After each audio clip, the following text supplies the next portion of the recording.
Ouais, non damay wax rek le premier ministre au Sénégal il est élu il n'est pas nommé. ba pare amul sax parce que France bi ñu defee seen réforme. non au Sénégal il est nommé. il est nommé il n'est pas élu dama juum. mais France bi ñu defee seen réforme sax dañu ne léegi c'est le premier ministre qui définit la politique de la nation fii loolu amul c'est le président de la République. premier ministre fii benn exécute la politique définie par le président de la République. voilà moom benn kii la nii rek mais premier ministre moom amul solo fii Sénégal moo tax éliminé woon ko fi génn nañ ko fi sax benn instant mais deuxième attrait bi ma gis ci régime boobu. mooy ki ñuy jox lenge yi dafa am une obligation de rendre compte de manière permanente 3 fois par semaine mi ngi assemblée nationale jàkkaarloog les députés la représentation parlementaire di défendre ses projets gis nga temps yi Grande-Bretagne débat bi sur la sortie de l'euro ak li war a am du benn président buy toog fa leen di décider naa def naa lii day ñëw toog ñi nga xam ne askan wi ñoom la ñu fal muy les députés di défendre ces dossiers le peuple di déglu les deux versions xam mais fii mun nga gis ku ñu fal ba mu jóge fi musoo gis mu toog wax fu ñu ko contredire sax même suy def émission sax day tànn ay journalistes ñu préparer ay questions mu ñëw wax donc mais su ma waxee loolu su loolu amul it ma terminer su loolu amul it fii li ma fi proposé c'est un encadrement une réduction des prérogatives du président de la République boole naa ci loolu à part li ma wax noonu ci kii bi nee na les fonds politiques li ñu jox président de la République il faut les supprimer c'est des fonds de corruption mënoo jël dans une démocratie 8 milliards jox ko nit ne ko su la neexee nga taal su la neexee nga tëj mu jël waaw parce que souvent yéen candidats yi du ñu leen dégg nag ci train de vie de l'État on a l'impression que peut-être boo leen toogee da ngeen di bëgg a maintenir ñoom ñëpp ils ont maintenu sama bàyyi ma développer rek ci train de vie de l'État mais dama ne la suppression des fonds politiques ñetteel bi parce que bëggoon naa développer lu bëri mais xaju fi ñetteel bi ma proposé nee na la responsabilité politique du président de la République il faut qu'elle soit consacrée parce que actuellement président de la République responsabilité juridictionnelle la am mais boo xam ne presque kenn mënu koo mettre en œuvre parce que c'est uniquement pour haute trahison ni la constitution ni la loi ni la jurisprudence rien ne définit la haute trahison c'est quoi yow mën nga wax la haute trahison c'est quoi ba pare il faut une juridiction spéciale et des conditions de mise en accusation spéciale ñu ne à côté de la responsabilité juridictionnelle qu'on va préciser d'ailleurs parce que dinañu wax lan mooy haute trahison bind naa ci ay affaires yu bëri yoo xam ne fii pour man par exemple xam ni contrat bi waruma koo signer parce que contrat bi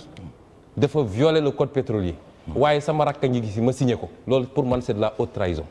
bind naa ko fii et yu mel noonu laa wax mais en dehors de ça la responsabilité politique mooy que le président de la République dafa war a am possibilité ñu destituer ko bu defee yenn fautes graves yi loolu même la France bi ñuy topp nii depuis 2007 dañ ko inscrire seen constitution présidente Brésil bi Dilma Rousseff ci base boobu lañ ko destituer présidente sud-coréenne bi il y a 2 ans ci base boobu lañ ko destituer mooy su amee ay affaires yu grave population bi yëpp génn ñu ne lii c'est extraordinaire kooku amatul légitimité ak dignité pour diriger le peuple. Vraiment c'est bien dama doon ñëwaat surtout la politisation de l'administration yow yaa ngi nekkoon impôt domaine nekk biir administration du politique aujourd'hui on a vu des patrons dans l'administration impôt domaine des ministres des trucs ñu nekk di politique et il y a des gens de Pastef qui sont dans l'administration du politique exemple mooy yow tey jii loolu dafay vraiment yàqal Sénégal ci lu bëri te loolu naka nga ko mën a résoudre naka ngay def boo ñëwee la politisation de l'administration d'abord politique dafa am ñoo xam ne yoon daf leen ko tere ak ñu mu ko terewul magistrat yi la ko tere ak les corps militaires et paramilitaires armée douanier et cetera mais nañ leen nag ñu am seen opinion politique mais nañ leen ñu voter mais nee nañ leen yéen waru leen def politique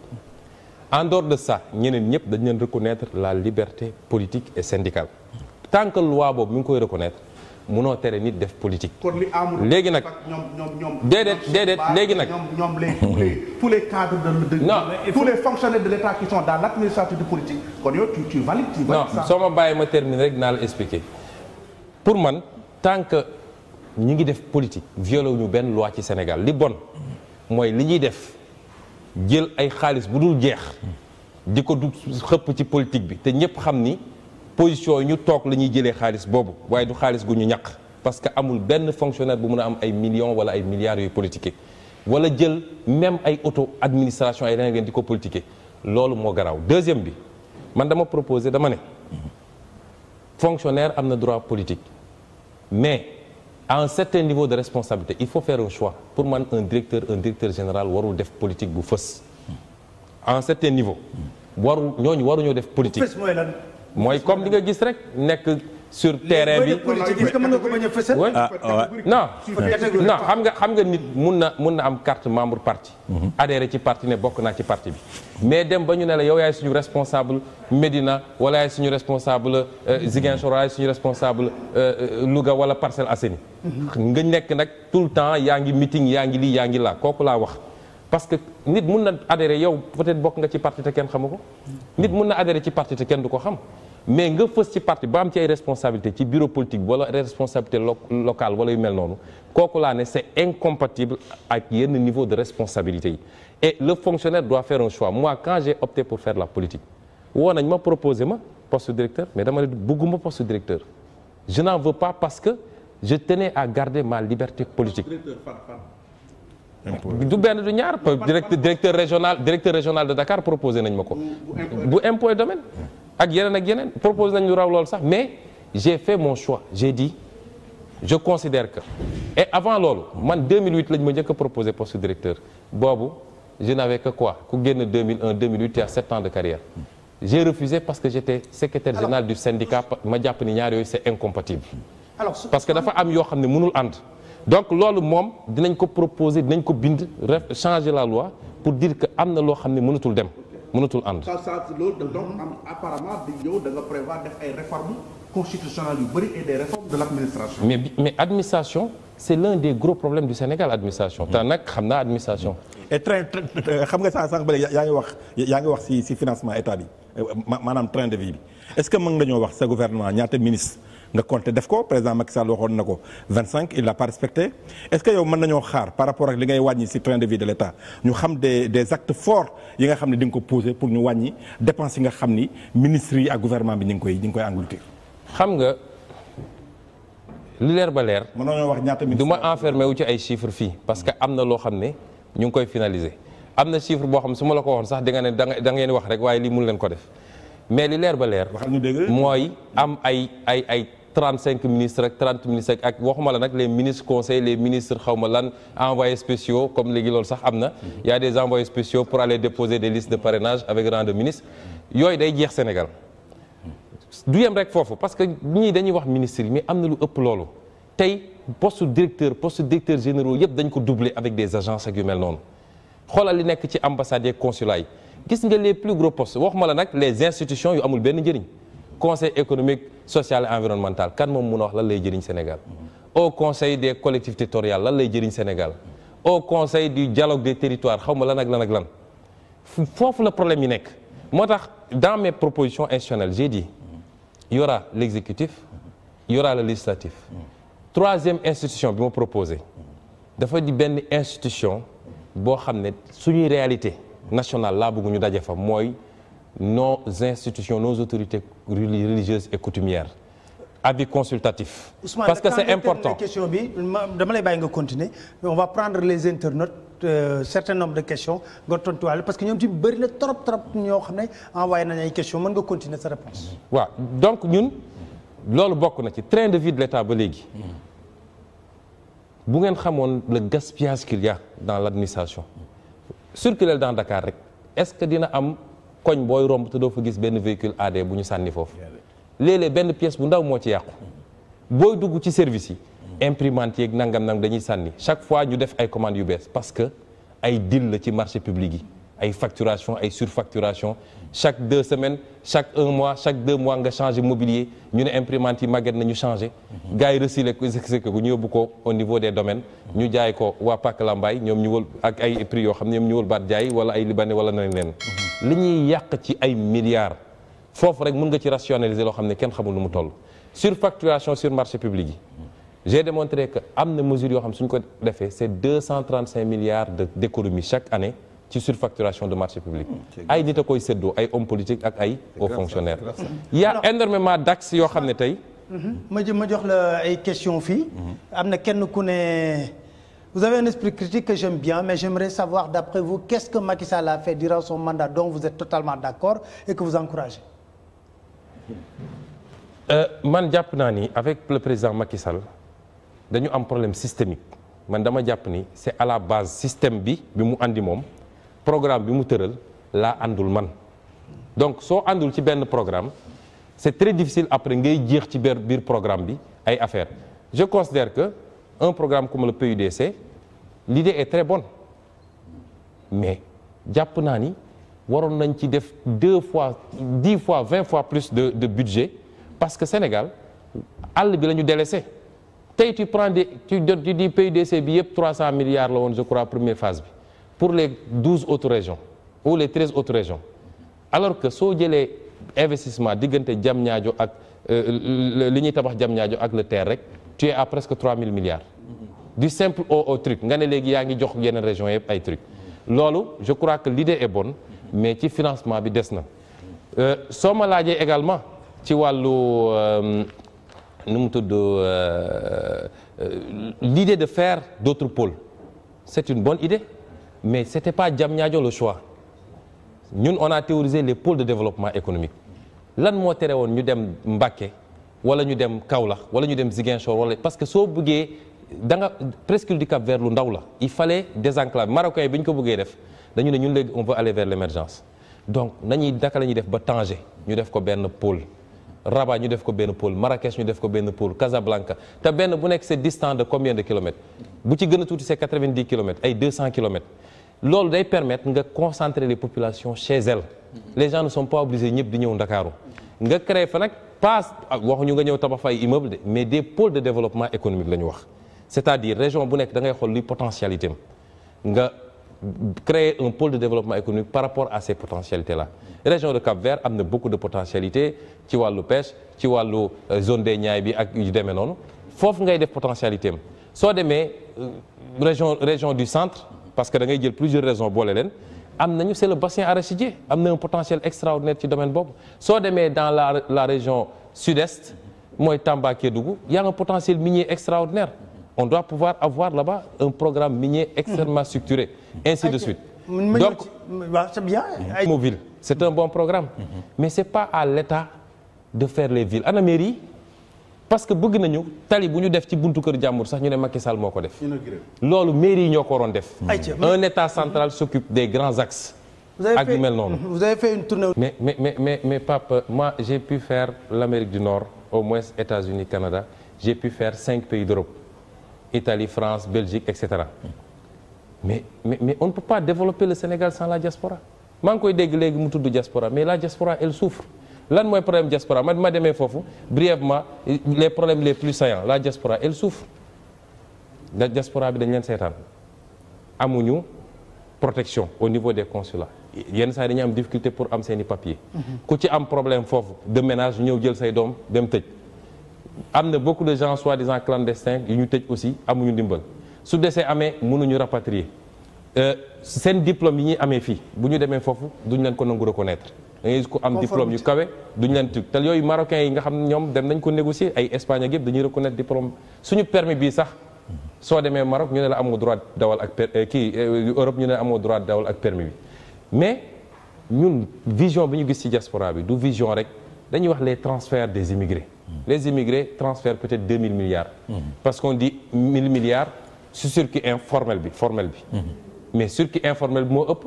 d'abord il faut encadrer ça parce que ñun ñooy suñu immigrés ñooy fay les plus forts taux de transfert ça va jusqu'à 20% alors que yeneen dëkk yi ñu ngi ay 7%. deuxième bi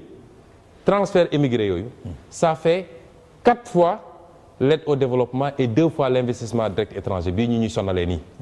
il faut ñu capter ko parce que 37% de ces transferts ça va ci dundal nit ñi il faut que ñu orienter ko vers le développement état bi. man wax naa ni ce lu ñu proposé il faut mettre une banque de la diaspora banque boobu état mën na ne am naa sama 50 milliards ñu ne waa diaspora bi on fait appel ñëw leen bokk ci capital bi ils vont t'amener léegi 100 milliards nga am banque boo xam ne ça peut aider accompagner avec conseil d'administration boo xam ne diaspora bi dañ fiy toog di superviser transfert bi ñuy def te muy profiter à jusqu'à récemment benn institution internationale rek du ma ko tudd moo doon def transfert bi capter xaalis bi yëpp transfert boobu mën na bénéficier au Sénégal l'argent qu'on transfère nañ ko titriser état bi suy def appel public à l'épargne li ñu mën a dem jëlee ci tubaab bi diaspora bi mënoon nañ ko financer ñu def ko ay titres ak ay obligations ñoom rémunéré lañ cay am ñoom mun nañu réorienter lenn li vers la satisfaction des besoins sociaux leneen li ñu dugal ko ci yeneen ay activités entrepreneuriales. keroog bi ma demee Fouta dañ ma ne village bi ñu doon defee meeting bi dañ ma ne fii école bi suñu mbokk yu nekk immigration ñoo ko tabax. poste de santé bi ñoo ko tabax waaye munu état bi andiw fi ñuy faj. forage bi état bee ko defar mais ñoom ñoo def équipement bi. ma leen justement nag ñun lu ñu bëgg diaspora bi loolu waratul doon son rôle ça c'est le rôle de l'état. diaspora bi la ñu bëgg li muy andi. ñu orienter ko vers le développement vers le financement de l'économie vers la création d'entreprises muy liggéeyloo yeneen nit ak yu demee noonu. parce que c'est parce que l'état a gravement failli. la ñu waroon def ñoom ci li jëm ci développement ñu koy dugal. soo demee des pays comme la Chine Italie avant moom Turquie mais diaspora bi participé na à hauteur de 30% 35% 42% ça dans certains pays ci seen émergence bii ngay gis. mais ñun l'essentiel des transferts nit ñi pour lu ñu dundee la ak lu ñu fajoo mu yem foofu. donc ñun en plus nag il y a les compétences que j'ai vues dans la diaspora. est-ce que xam ngeen ni foo dem ba ci NASA ba ci j'ai rencontré des Sénégalais aux États-Unis ñii ñi ngi liggéey Wall Street. D'ailleurs quand on nous dit oui on nous prête parce qu'on a une bonne notation est-ce que xam nga ni bee la ñu noté Sénégal c'est pas une bonne notation. on nous prête parce que ci nii wala ci nële dinañu fay wala ñu joxe suñu or wala suñu pétrole wala leneen jeex na. sur mais la santé fekk naa fa ay profil yoo xam ne dama ne Sénégal man xaw ma daf dañuy font te ñoom ñëpp mbébét bi lenn la. dellusi suñu dellusee on ne nous implique pas parce que tant que défaut politique bokk ci parti bi duñ la jox. on préfère jël ñeneen ñoo xam ne leer na ni yow xam nga ni fii Sénégal am na ay ministres yoo xam ne suñu leen bindalu discours mënuñu wax loo dégg. il y a des gens extrêmement compétents yoo xam ne tey am na proposition ñu def fii j'ai dit nous on veut faire aller vers l'industrie automobile parce que ma daanelee foofu. Union européenne dañu ne à l'horizon 2040 véhicule à combustion dootu fa daw essence gasoil ñoom transition écologique lañu nekk. véhicule électrique véhicule solaire et cetera. mais ñoom Union européenne ils vont pas arrêter de produire parce que marché chinois ngi fi marché africain ngi fi nous allons être bientôt 2,5 milliards. marché indien ngi fi marché américain ngi fi. mais dañuy délocaliser. ma toog ak un sénégalais bu ma ñëw seet si Aston Martin lay liggéey Aston Martin véhicule de luxe rek lay defar jaar na Peugeot Renault jaar na Citroën jaar na Ford léegi mi Aston Martin. te concepteur la foofu mu ne ma il faut que ñu capter délocalisation yooyu. parce que ñooñu ils vont venir te ñun on a une position extraordinaire bu ko defee suñu délocaliser ñëw fii dinañu amaale transfert de technologie ma ne ko sëñ bi mu ne ma ne ko bëgguma délocalisation dama bëgg ñu am suñu industrie automobile même suñ koy def en joint venture avec d'autres pays africains progressistes pourquoi pas le Rwanda pourquoi pas le Ghana parce que yow nee nga ma fi nga mus a liggéey firme automobile yi yëpp fekk nga fa ay sénégalais yoo xam ne ñi ngi ci pneumatique ñi ngi ci moteur ñi ngi ci pare-brise ñi ngi ci pare-choc ñi ngi ci domaine yëpp ay sénégalais nga fa te patron lañ fa. kon ça veut dire que am nañu de la matière grise bu ko mën a def. am nañu tey or am nañu tey pétrole ak gaz xam nga pétrole 45% bi rek mooy essence ak gaz li ci des yëpp les 55% loolu la ñuy wax les produits dérivés. moom la ñuy defaree airbag moom la ñuy defaree fauteuil moom la ñuy defar. am nañu fer Falémé. nga daaneel. kon yow ça veut dire que ñun am nañu lépp. pour war a mun a am ambition. man de suñu ma falee 2019. sama ambition mooy 2030 au plus tard ñu ne oto bu ñu defaree fii bu jaar yoon ñu ngi koy produire ni ñëpp. loolu nag li ñu koy may mooy sénégalais yi nekk am compétence pointue sur le solaire sur dem naa Canada benn sénégalais jël ma yóbbu ma benn usine de traitement des déchets solides. moom Université Québec lay nekk scientifique mais mooy encadrer usine boobu xam nga ni ñun amuñu usine bu mel noonu Mbëppës décharge à ciel ouvert du moins loolu mënul continuer. mais nga am Sénégalais yu mel noonu un peu partout. et qui ne demande qu'à rentrer à travailler ñun vision boobu la ñu am ci diaspora si ça répond à sa question. alors sur l'emploi des jeunes aujourd'hui ñëpp xam na ne le problème le plus lacinant c'est le chômage lan mooy solution boo xam ne boo ko indee Sénégalais yi jeunes yi dinañ am liggéey. xam nga d'abord nañu poser problématique emploi parce que souvent bëgguma tellement ñuy poser problème emploi en termes de emploi jeune emploi vieux emploi femme. parce que tout Sénégalais en âge de travailler a droit à un emploi te ñëpp ko soxla man dama bëgg ñu poser débat bi en termes de quelles conditions créer pour que l'emploi existe. Une fois que l'emploi existe nag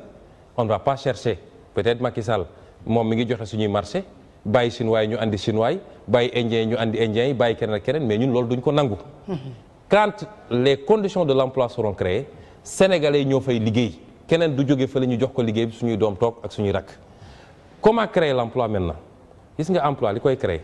c'est de créer une économie endogène mooy li ma wax depuis le début mooy nooy def ba tey la richesse que tu vas créer nekk richesse boo xam ne dafa introverti et non pas extraverti loolu mi ngi jaar ci li ma njëkk a wax amuñu suñu tissu industriel mënul créer conditions yi parce que suñu tissu industriel c'est quoi suñu secteur primaire et foofu bokk na ci yeneen indicateur de l'échec de Macky Sall parce que croissance bi ñuy wax ni yëpp ça n'a pas transformé structurellement notre économie moo tax te moom premier objectif PSE bi c'était la transformation structurelle de l'économie moo tax tey mu toog ba première phase bi jeex premier mandat am jeex première phase PSE jeex mu ne deuxième phase bi industrialisation laa bëgg a dem suñu tissu industriel lii la secteur primaire bi mi ngi woon en 2014 à 15,6%. secteur secondaire bi mi ngi woon à 20%. secteur tertiaire bi moo ngand benn peeru ngand boo xam ne. ba dañu bañ ba dañ ko scinder en deux léegi def ko tertiaire et quaternaire. loolu économie post-industrielle yi économie yi pare seen révolution industrielle ñooy mel noonu mais les économies en développement seen secteur primaire ak secteur secondaire la ñu war a fexe ba mu am doole mais tey secteur tertiaire boobu nee nañ mooy tirer économie kan moo yor secteur tertiaire bi kan moo yor les banques au Sénégal kan moo yor les assurances au Sénégal kan moo yor le secteur de la téléphonie. Mais comment changer ça? Justement kan moo yor le secteur de la téléphonie au Sénégal suñu premier objectif mooy tey d'abord inverser le tissu économique ñun suñu priorité mooy nu ñuy def ba gonfler le secteur industriel le secteur secondaire parce que secteur boobu mooy créer emploi c'est la transformation qui crée de la valeur ajoutée et qui crée de l'emploi yeneen secteurs yi leur capacité de créer une banque peut te faire 50 milliards de bénéfices mais banque bi amul 100 employés parce que ça ne crée pas de l'emploi mais une industrie crée énormément d'emplois et ensuite il y a la distribution qui suit parce que li ñuy produire il faut mu am ñeneen ñu koy distribuer day jaillir ci secteur commercial bi mais en même temps day jaillir secteur primaire bi parce que li tax ma ne la ils ont raté li ñu bëggoon def ci agriculture bi parce que le maillon central bi waroon am mooy industrie moo existé wul kon mënoo def transition boobu premier combat bi foofu la ne ensuite boo inverser le tissu ba développer secteur primaire développer secteur secondaire ngay doog a xool nag au niveau du secteur tertiaire parce que pour man dafa am ay secteurs stratégiques dans un pays le secteur de la télécommunication ma ñëw Sénégal pour moi tey danger bu rëy la suñu li ëpp doole suñu secteur télécommunication nekk ci loxoy ñeneen mu nekk ci loxo étranger gis nga les Américains bi ñu bëggee duma Saddam Hussein dañu dem gis Siemens parce que ñoo yoroon secteur télécom bi yëpp ils ont saboté tout le réseau secteur bancaire néew ma banque étrangère amu fi droit ñëw de mais il faut que ñu am un capital national ci secteur bancaire bi parce que tey ñaari réew rek suñu bëggoon saboter suñu économie saboter ko parce que ñoo yor suñu secteur bancaire yëpp donc yooyu concrètement quels sont vos projets industriels concrètement sama projet industriel mën naa laa yokkal foofu. waaw est-ce que da nga xalaat par rapport à certaines régions. da ngay créer des industries de transformation à Ziguinchor par exemple. liées à leurs ressources naturelles wala da ngay am vraiment des visées par rapport à ces pôles économiques yooyu nga wax. non je l'ai dit tantôt nee naa la ñun dañoo théoriser les 6 pôles qui recoupent les 6 régions. parce que faire 14 régions. te amu ci benn bu viable. c'est une mauvaise réforme. on a dit 6 pôles forts. avec transfert réel nag de compétences waxuma li ñuy def nii dañ koy élargir y compris sur la gestion des ressources naturelles y compris un transfert financier conséquent parce que loolu mooy problème de décentralisation yëpp avec des autorités élues yu am doole parce que coow li am yëpp ci acte 3 bëggoon kase yenn mairie yu ñu jàppoon ne ñi fa nekk daf leen di jox doole ba ñu war a mun a am ambition présidentielle mais on ne gouverne pas un pays comme ça normalement su démocratie jaaroon yoon dëgg nit ñi léeg-léeg résultat bi ñuy def à partir d'une région bu ñu leen joxoon ñu def fa résultat boo xam ne fës na ba ñëpp gis ko war na leen mën a gën a légitimer par rapport ak ambition yi ñuy am soo defee loolu ba pare da ngay seet les capacités de chaque pôle tey soo demee pôle sud par exemple ce que j'appelle pôle sud muy la région naturelle de Casamance am na un potentiel forestier am na un potentiel en économie fluviale et maritime am na un potentiel en horticulture am na un potentiel en agriculture parce qu'on fait l'arachide on fait le riz le problème mooy par exemple noix d'acajou yi nga xam ne Indiens dañ koy ñëw jël yóbbu moi je ne veux pas je veux qu'on les transforme au Sénégal je veux des unités industrielles mais loolu c'est pas le rôle de l'État ce que l'État peut faire c'est de réunir le secteur privé de voir ñan ñoo am des projets et des ambitions sérieuses de créer les conditions du financement l'accès au financement l'accompagnement et les conditions de formation ba pare protéger leen mooy li ma doon wax léegi doo ubbi sa économie mu ne fang ay APE ay yooyu yëpp du am protéger leen ba pare accorder leen une préférence par rapport ak toute autre velléité bu jógee ci biti léegi nag ñooñu suñu taxawalee des unités industrielles commencer liggéey leur premier objectif c'est le marché local ensuite le marché sous-régional parce que ñun suñu ambition dëgg parce que gars yi dañu foog da ngay jóg rek dem ci marché européen d'accord marché américain par exemple suñu defalaatee li ñu defaloon muy AGOA nga xam ne mayoon nañu lu mat presque 700 produits ne mun ngeen leen andi duñ leen laaj droit de douane duñ leen def ay quota tout ce qu'on vous demande c'est de remplir les normes réew bu buggee dimbale réew mu am doole bu buggee dimbale réew mu ndóol noonu lay def mais doo def comme France ni ñuy def mais léegi mooy noo xalaatee jëlee ko dans les régions produits yooyu pour indi ko par exemple fi ñu koy transformer wala à la limite bu ñu koy exporter lu mel ni port est-ce que chemin de fer voilà est-ce que chemin de fer les routes qu'il a eu à réaliser non première erreur pour ñun suñu priorité en matière d'infrastructure c'est les chemins de fer justement parce que le premier et le meilleur instrument donc yow terre bi doo ko def da nga koy remplacer ak chemin de fer. non mais terre bi mënoon nañ ci régler Dakar Bamako. régler ci axe Dakar bu dem ba Saint-Louis avec toutes les gares. régler ci desserte Touba. créer ci buy dem ba Casamance te dinañu dese weccet benn terre boobu nga ñëw def ko ci espace bu gàtt boobu donc ñun on a parlé d'un plan directeur des chemins de fer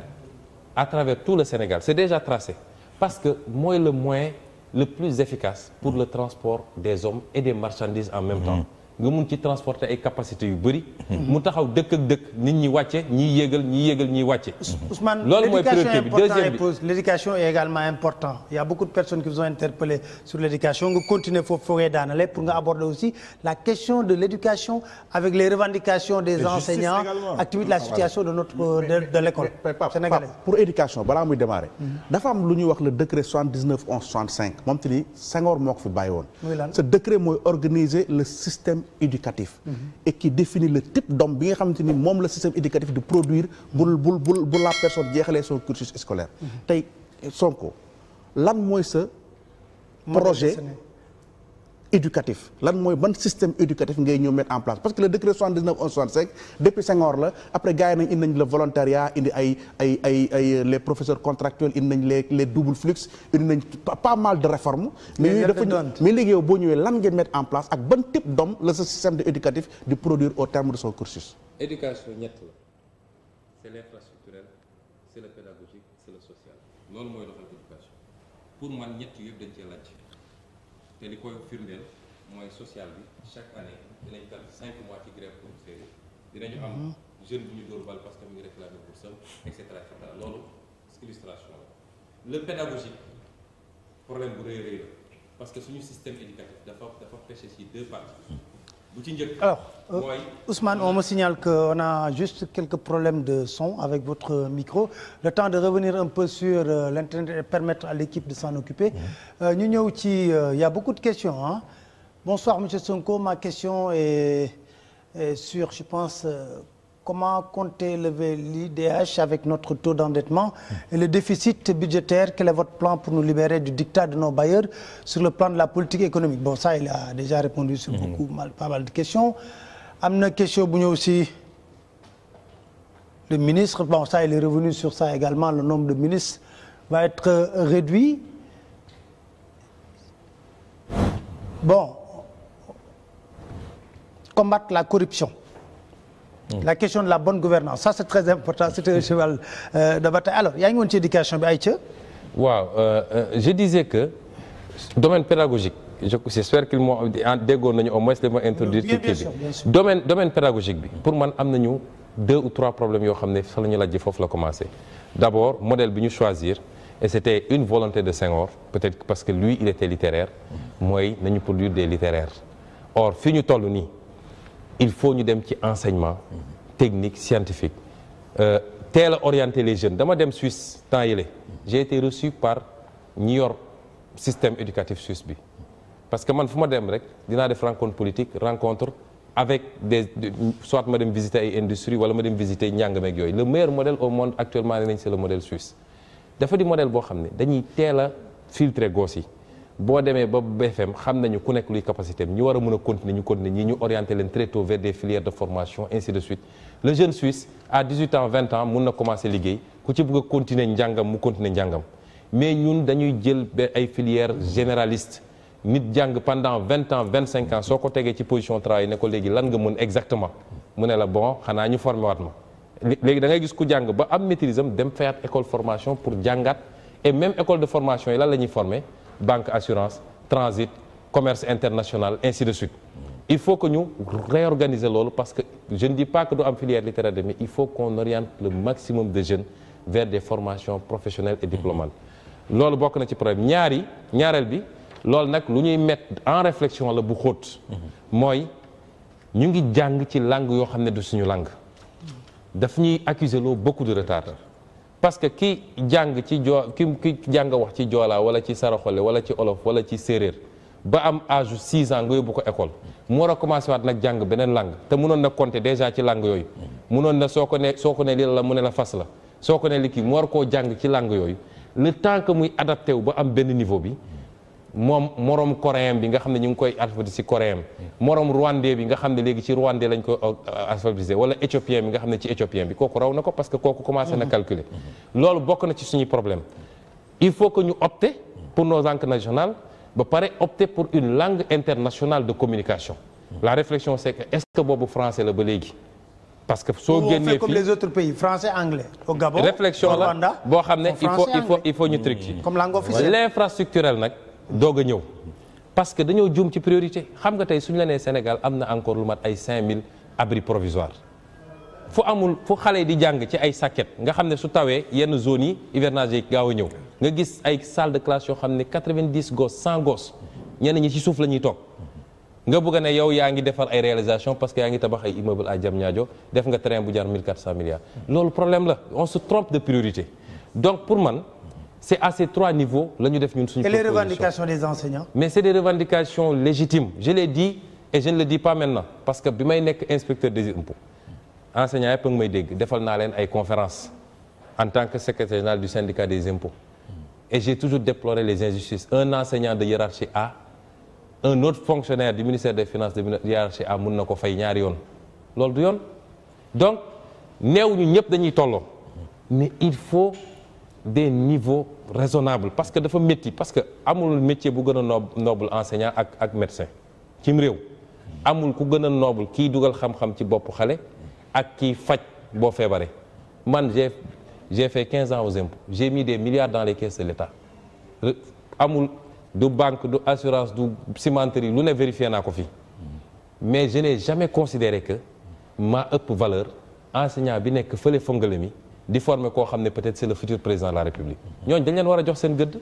te li ñuy laaj bëriwul. Pratiquement on est à la fin de l'émission sur les questions de bonne gouvernance parce que il nous reste pratiquement 5 à 10 minutes les questions de bonne gouvernance parce que loolu dafa nekk épine dorsale boo xam ne revendication bu sénégalais yi di wax la à l'heure actuelle am nga loo fi soulever lu bëree bëri léegi est-ce que yow boo ñëwee ci nguur gi da ngay remettre en question en cause tous les contrats en matière am na ku la laaj fii ne da ngay supprimer CREI yi wala déet ak nga laalaale ci li nga xam ne tamit mooy comment rendre la justice indépendante. D'abord gis nga bonne gouvernance question de volonté politique la. C'est-à-dire oui. On a tous les instruments gis nga li ñu am ci instrument France sax defe naa amu ko ñun am nañu OFNAC am nañu IGE am nañu Cour des comptes am nañu CENTIF am nañu GIABA am nañu CREI am nañu les IGF ainsi de suite waaw loolu foo ko gis ci àdduna te ñooñu ñëpp ñi ngi def seeni rapport yi jàpp ñoom Cheikh Omarou Anne ak ñoom Kanteek ñoom Siré Dia ak nangam ñi ngi fi waa ji teg ci tànkam. kon foofu la problème bi nekk moo tax ñun dañu ne du problème mu institution. d'accord institution il faut les réformer li ñu wax ñun mooy dinañ leen centraliser mu doon benn corps bu rëy buy superviser lépp lu jëm ci gestion publique mais du am benn lien ak présidence de la République. parce que tey soo jëlee inspection générale d'État c'est lié à la présidence de la République moo koy jox budget ñenn ñi moom moo leen di tànnal boppam su ñuy def seen programme moom moo koy valider. suñu paree seen statut dafa ne le président de la République est le destinataire unique du rapport.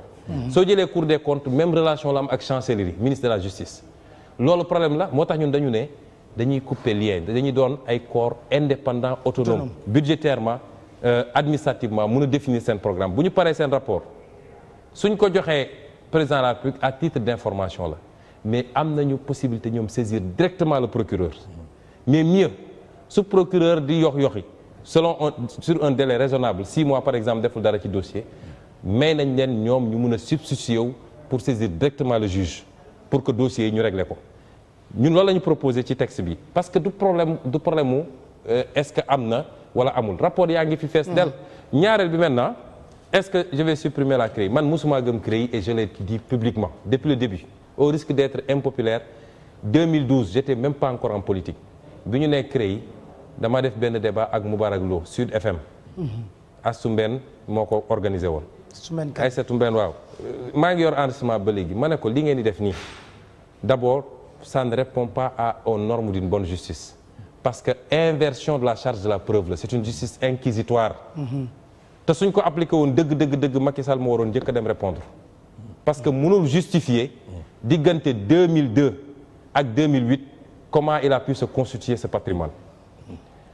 Deuxièmement xalaat na juger Macky Sall. je termine pour dinaa ko terminer. Deuxièmement je considère que am nañu des instruments pour respecter li ñu jàngaloon ñun ci droit depuis première année la justice doit être accusatoire mooy l'excellent travail que les corps de contrôle font. donc man soow moon et j'avais dit que c'était politique et l'histoire m'a donné raison fan nañu toll ci CREI alors mais ñoom def nañ ko forcé ñun li ñu gis mooy CREI man xalaat naa ni il faut ñu réformer ko. mooy appel droit d'appel il faut mu am ci ak yu mel noonu mais bu leen yàlla defee ñoom ñu daanu. il faut que ñoom ñu njëkk fi ñu jaarale nit ñi ñu jaar fa. ah bon Macky Sall aussi même mais ça c'est une justice revancharde. non c'est pas une justice revancharde. non c'est pas une justice revancharde. c'est-à-dire dinañu réformer CREI ba mu mel ni mu war a mel. mais ñoom dinañ fa jaar ñi nga xam ne remplir nañu charte yi. à commencer par le chef de l'État je veux dire. non le chef de l'État attendez non xam nga léeg-léeg dañ ma naan bul wax loolu parce que da ngay tiital gars yi soo leen tiitalee ils vont s'agripper seen bakkan den ko jaral du question tiital kenn. ku deful dara amoo problème ak kenn. ñun dañu ne un chef d'État tu as l'immunité juridictionnelle. tu n'es justiciable que pour haute trahison. sur les faits concernant ton mandat. sa mandat. li jiitu sa mandat. ak li tegu sa mandat. amul benn immunité bu ko couvrir. loolu il faut que mu leer un. et même ci biir mandat boobu. c'est pas une immunité totale un chef de l'État bu génnoon tey xool la neexoo ko mu jël fetal tirer la. mais kooku c'est pas couvert par une immunité. alors nous sommes pour ñun parce que nous sommes à la fin de l'émission. pour ñun. corruption pour mu leer lenn la il faut que ñuy sanctionner sans état d'âme sans retenue parce que le corrompu yow soo nekkee inspecteur des impôts dem vérifier en plus ñu ne la 100 millions ngi nii nga ne du ma ko laal seet naa ci sama borom takk naa sama biir wala léegi lii keneen ñëw ñu ne ko 100 millions ngi nii mu jël moom dafa choisir la facilité dafa choisir bakkanam bi mu koy lekk mu neex yéegoo boolee lañ ko pourquoi ko suñ ko jàppee ñu naan maslahaak borom njaboot laak ku nekk di woote di intervenir loolu moo war a jeex ci Sénégal parce que dërëm bu nekk dërëmu sénégalais yi la maire bi toog fii di jaay gerte ba ngoon mu génn li am 1000 francs dugg ci boutique bi jënd su jëndee almet ñu ne ko fe am na 18% TVA su jëndee diwli ñu ne ko am na 18% TVA impôt boobu nit ñëw détourné ko est-ce que kooku moo ci gënoon a yelloo mère de famille boobu donc il n'y a pas de secret gis nga la vertu n'est pas spontanée dëkk tubaab bi dañ naan discipline am na fa organisation am na xam nga ndax lan parce que tubaab bi xam na ni su ma waree xëy 8 heures xëy 10 heures ñu dagg ko sama salaire day ñëw 8 heures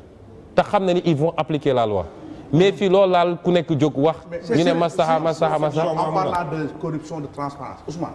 am na benn dossier bu ñu soulevé bu touché un certain homme d'affaires bu ñuy wax Tahirou Sarr ak une maison benn dossier bu dem OFNAC waaw bu dem OFNAC ba ñu entendre un certain Tahirou Sarr une famille à Dangou à Rufisque. ba ñu nam tu dis le dossier des 94 milliards ba ñu da nga am benn entreprise bu tudd Metrales xaw ma lan loolu dañ bëgg quand même nga leeral waxuñu nga non xolal Ousmane waxuñu ngay tontu kenn loolu dossier boobu nu mu demee bul tontu kenn dañu bëgg mu leer quoi ak may tontu nag man xam nga man damay xam ci tontu nee na léeg-léeg ñu ne ma bul tontu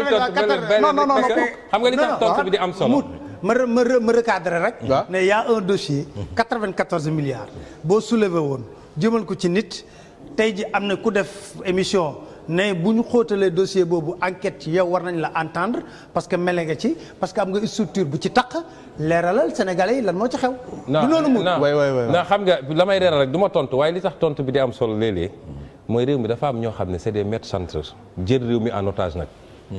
jàpp ni parce que yor nañu seen micro wala seen bic mën nañ jël réew mi en otage te ñu ngi ci scandale bu ne ñun ñu ngi yor suñuy lu dul jeex ci foncier bi ci leneen ak leneen ñooñu. dañ leen di envoyé c'est des mercenaires mais dossier bi li ci am lu simple la dossier bi man maa toog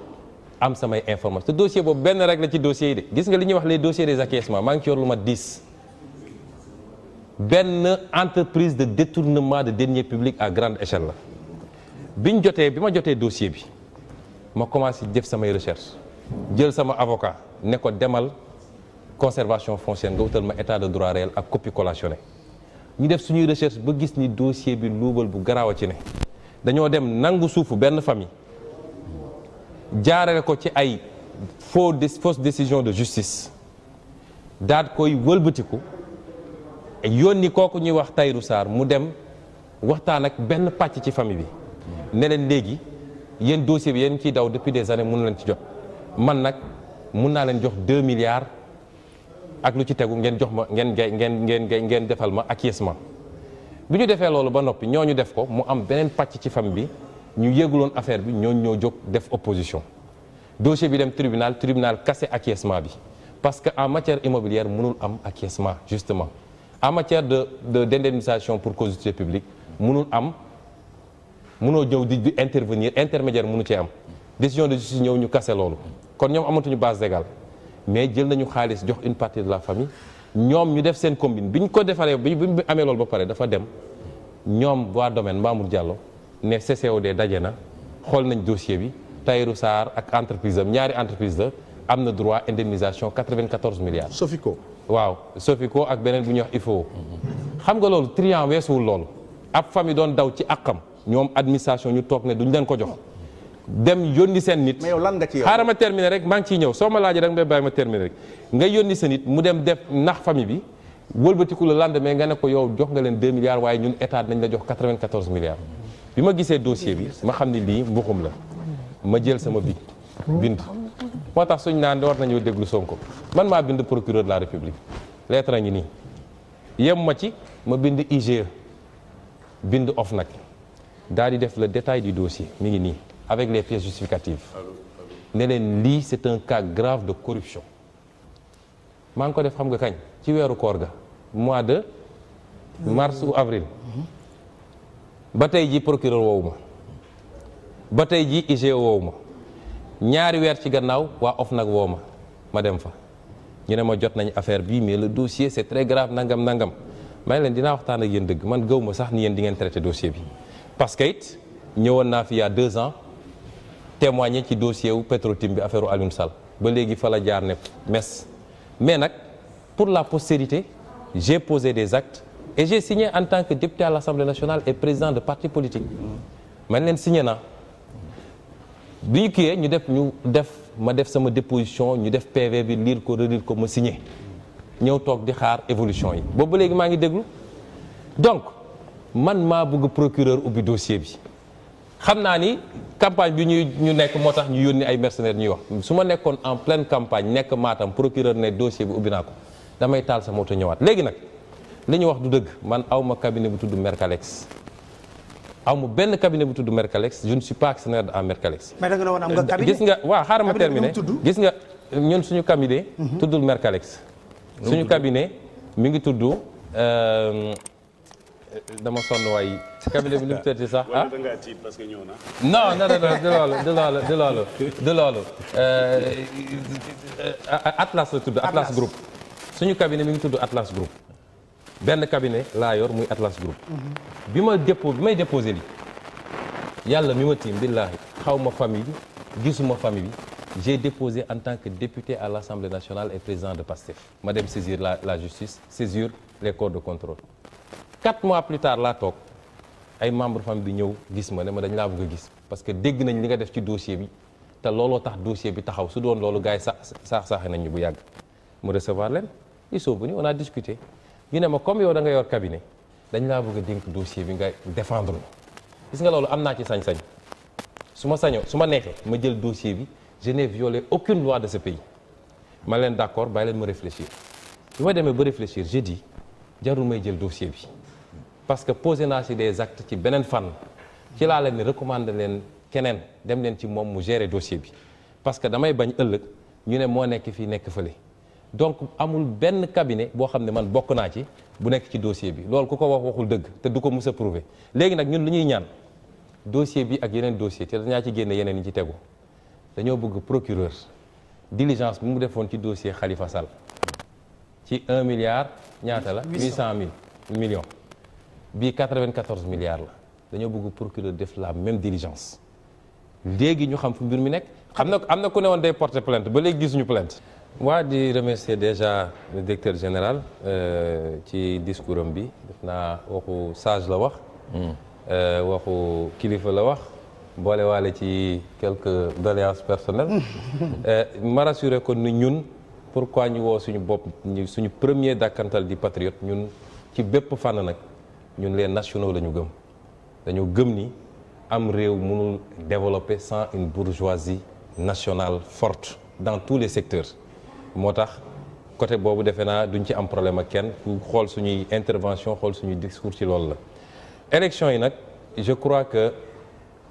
nit ñi li ma leen di wax toujours mbir moom dañ koy ñeme rek wala ñu bañ koo ñeme parce que kuy wax ngir yàlla kese rek xam ni élection yi ñu jëm c'est lourd de danger waaye kuy wax ngir yàlla rek di nga xam ni benn acteur moo waral loolu yépp mooy Macky Sall ak ñi mu àndal parce que moo conduire un processus électoral seul ce qui est inédit consulté wul kenn waxul ak kenn su ko neexee mu imposer parrainage su ko neexee modifier constitution dugal ci lu ko neex parce que tel candidat warul bokk ou tel candidat warul bokk tey ñi ngi wax parrainage bi kenn xam dans quelles conditions le conseil constitutionnel def contrôle ñii ñi ngi naan am na 2 fichiers am na leneen ak leneen loolu ci responsabilité am la man dama bëgg suñuy poser débat yi fii ku tooñ ñu ne jàpp ci loxoom ne ko sëñ bi yaa tooñ parce que noonu la ñuy avancer mais su dee dañoo bëgg a seetaan rek wala ñu ne dañuy équidistant ba mbir mi mun a war a tàkk ñu ne on renvoie tout le monde dos à dos loolu tam du justice tey qu'on me dise quelle est la responsabilité de l'opposition par rapport ak risques yi am ci truc bi est-ce que opposition ñoo téye carte électeur citoyen est-ce que opposition ñoo kidnappé fichier électoral bi est-ce que opposition ñoo bañ a joxe carte électorale bi est-ce que opposition ñoo bëgg a nekk juge et partie en organisant eux-mêmes l'élection est-ce que opposition ñoo instauré le parrainage sans concertation est-ce que opposition ñoo modifié la constitution et le code électoral pour éliminer Khalifa Karim ak keneen ak keneen loolu yëpp benn nit moo ko def kon dafa jaadu ñu xoolante ci biir bët c'est pas parce que moo yor réew mi kenn du ko wax lu am c'est lui le problème il est le seul problème la ca des nag ñun dañu ne ñun jàmm la ñu xam fii réew mi réewum jàmm la te gëm naa ni citoyen si seen bopp duñu nangu ku taal réew mi loolu moom bu ci kenn nax boppam mais su dee citoyen yi namm nañu changement parce que souvent dañ naan opposition moo seetaan mais opposition bi lan la mënoon def opposition bi génn na manifester na gazé nañ ko et cetera xeex nañu assemblée man summi naa fa costume sax doorante lu ne def nañ ko mais dafa am yenn yoo xam ne pour mu am il faut que rapport de force bi am looloo xewoon en 23 juin 2011 te rapport de force nag c'est pas seulement les acteurs politiques rapport de force fu mu am ci àdduna gis nga li xew actuellement France gilets jaunes amul sax politique c'est un mouvement spontané révolution arabe yi c'était pas les acteurs politiques dafa am loo xam ne su dee citoyens yi dem nañu ba gis ni mbir mi toll na fii te lii du yoon bis bu 1 million de sénégalais génnee ne dañoo bëgg nga joxe carte de électeur yi te ku jot carte électeur am dafa am droit voter munoo jox nit ba pare bind ci gannaaw ne il n'a pas le droit de voter au nom de quoi ça c'est des questions citoyennes ñun nag li ñu mën ñu ngi ko ciy def mais man du ma jël Kalachnikov dem taxaw buntu ministère de l'intérieur ne tey nga génne affaire yi wala ma tiire donc loolu jàmm pour mu am il faut que nee nañu ci diine gi ñu bokk ñun ki ñu fi yàlla yónni dafa ne sa mbokk na nga ko jàppale bu tooñee ak buñ ko tooñee